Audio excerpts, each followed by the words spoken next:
This is a review of the 1971 James Clavell film, The Last Valley, which is a pretty interesting movie, based on a novel by J.B. Pick. James Clavell himself was mainly an author, I think, and this was, he chose to adapt this for this movie to be an adaptation of a book, but it wasn't a book he wrote.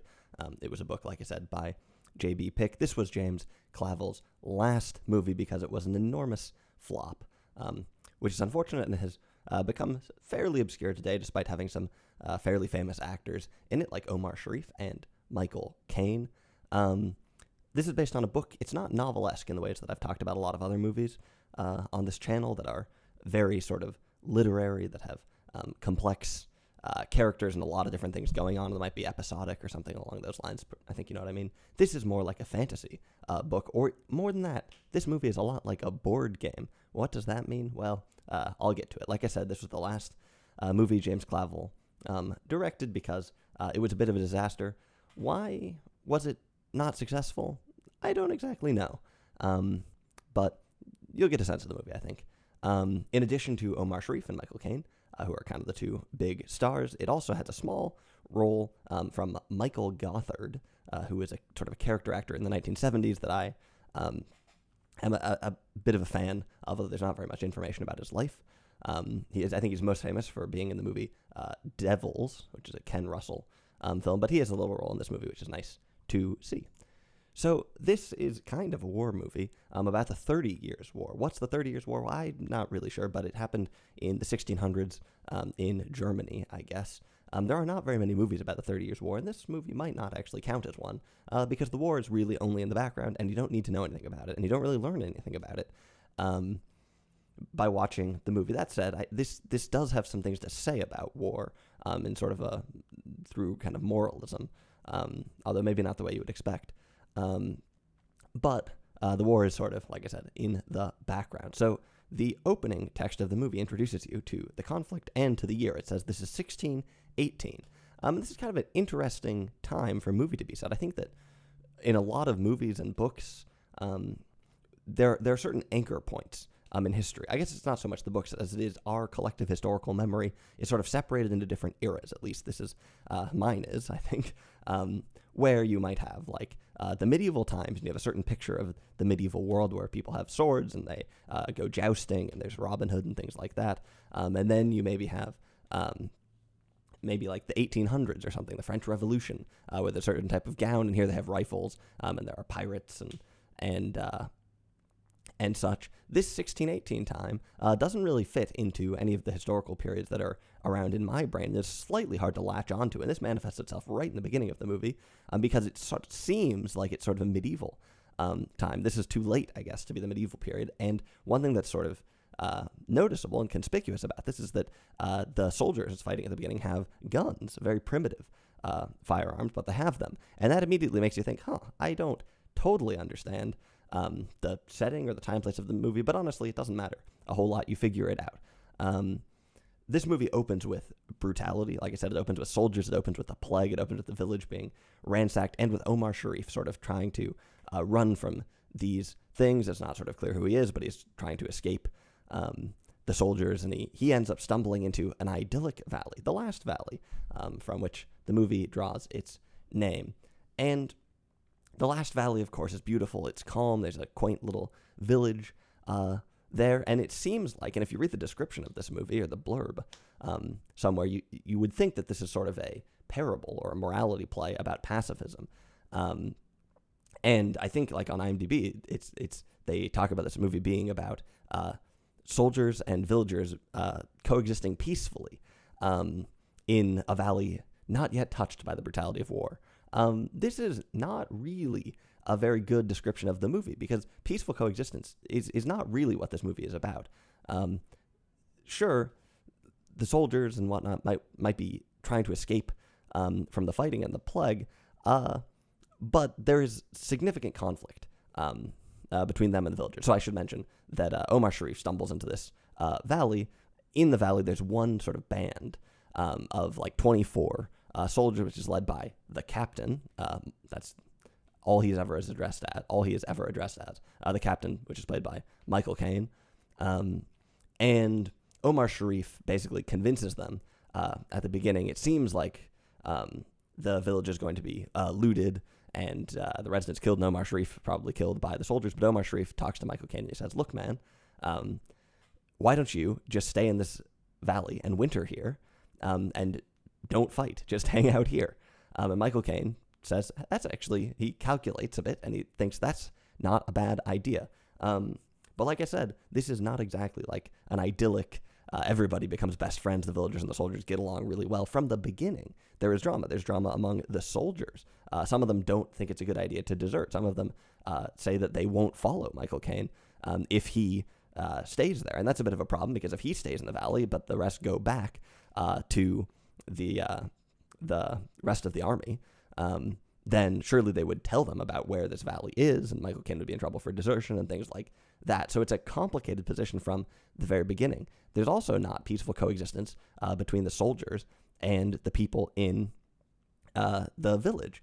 The soldiers basically want to stay there, but they want to take the resources from the village. They try and strike some deal. We won't kill you, but you have to provide us with the food that we want, stuff we can take to get by, and you've got to provide us with women. They do some negotiating about the exact number to satiate some of our other desires. It's also worth noting that some of the troops say, hey, I've got families, I've got kids, I don't want to stay in this random valley, I want to go back to them. So from the very beginning, it's complicated, and there are a lot of angles, and this is why I said that the movie is really quite a bit like a board game, where all the characters are sort of weighing up these different motives, and there is some pretty explicit negotiation throughout the movie about resource allocation, for instance, right? I mentioned these, the soldiers say that they want a certain number of women from the village, and there's negotiation about how many, and then of course there's who, and there's all kinds of strategy that goes on there. And at one point we even get some dice rolling to help settle some of these issues. So there are a lot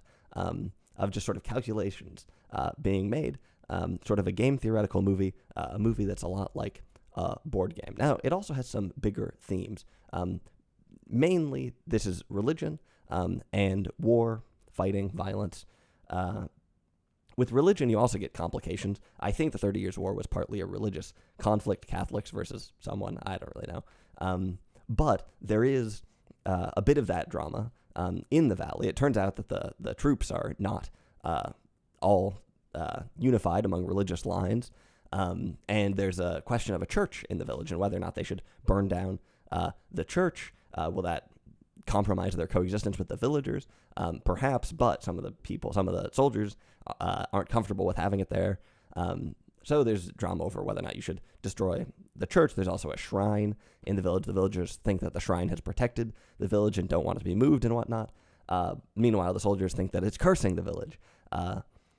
These are, again, sort of more the mechanics of the movie, but there's also sort of an intellectual perspective on religion to some extent.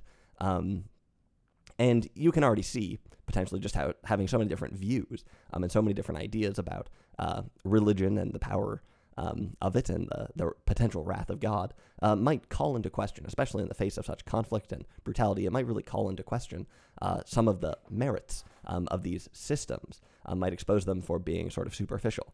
And that is basically the way that the movie goes. Essentially, I wouldn't say this is anything more than sort of a Richard Dawkins-esque take on religion. Oh, look, it doesn't really make sense. Look, there's different belief systems. Well, what are you going to do about that? Which there are much more interesting movies about spirituality and religion. This is, like I said, sort of a Richard Dawkins surface level look about, religion's kind of silly, doesn't really make sense. And it has a similar position on war, basically. So to some extent, this is a pacifist, a movie about pacifism, in that these people sort of make the calculated choice to desert. Like I said, there's a lot of killing perpetuated by these soldiers, and a lot of violence within the village. So it's not exactly a pacifist film, but it does draw out these questions about the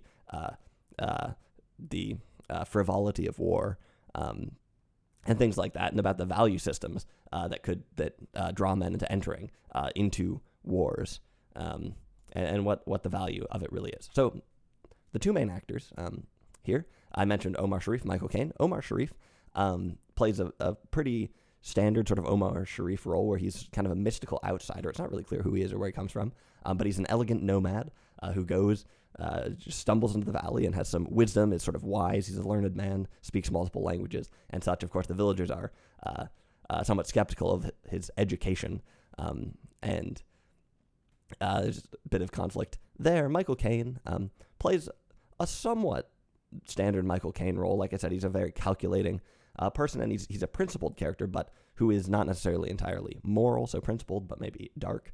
And it's a slight departure from maybe the most standard. Well, certainly from, actually, one thing to say about Michael Caine is that for a lot of younger people, they associate him basically with being Alfred, or roles like that, these sort of elderly, avuncular, or fatherly roles, playing a butler and such. And they might not know much about his earlier career, the dashing young Michael Caine. So this might seem like a huge departure just to see Michael Caine be young. But if you know anything about the young Michael Caine, it's a bit of a departure, I guess, in that he's maybe less chivalric. Well, I don't know. Michael Caine in a lot of movies is sort of he is a bit of a schemer. So maybe this character's sort of in line with that. He has an interesting accent in this movie, not as, legendary Michael Caine accent, but he, I guess, attempts to have a bit of a German accent. It doesn't really come off, but it's something different at least. Of course, the accents are all over the map throughout the movie, but that doesn't make it unwatchable by any means. The best part about this movie, I think, not a bad movie by any means, but the thing that really stands out is the music. So the score for this movie was done by John Barry. And John Barry, I think, is sort of most famous now, I guess, for having done the music for Dances with Wolves, which is a phenomenal score. But back at the time, in the 70s and the 80s, he would have been more famous for doing the music for all the Alberto Broccoli-produced James Bond movies. He did not write the James Bond theme, which, little known fact, so the James Bond theme is actually borrowed from some obscure musical, but or at least it's sort of inspired by it. So the lineage of how that song came to be is interesting and unexpected. But he orchestrated and scored tons and tons of movies. And there's some interesting facts down the line. For instance, A View to a Kill, which is a James Bond movie. Duran Duran provided the main song for that movie called A View to a Kill.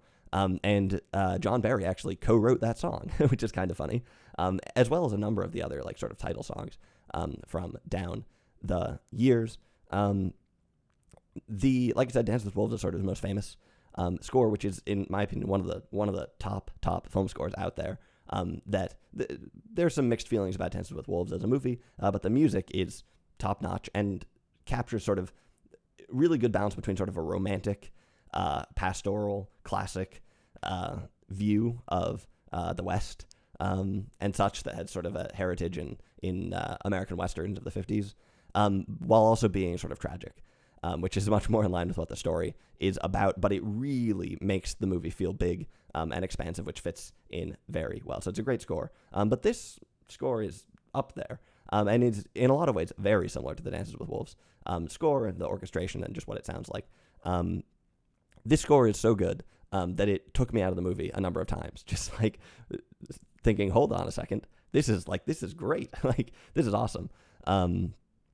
And, nothing wrong with that. But like I said, this is probably the best part of the movie, and I guess sort of eclipses the movie in some way. But overall, The Last Valley, not a bad movie. Why was it such a flop, and why was it not popular? Well, I don't know. It could be that in the place of action, a lot of places, you get wheeling and dealing and calculation, which maybe wasn't exactly what people had expected. This is kind of an odd movie in some ways. But, it has some star power. It's nicely filmed. And it's pretty interesting. The twists are sort of hard to see coming, and the overall story has an interesting and very potent vibe, I would say. So I'm not entirely sure why it wasn't more successful, but I would give it sort of a lukewarm recommendation. It's a pretty interesting movie if you're interested in the time period, or you like this idea of a board game as a movie. Maybe worth checking out The Last Valley.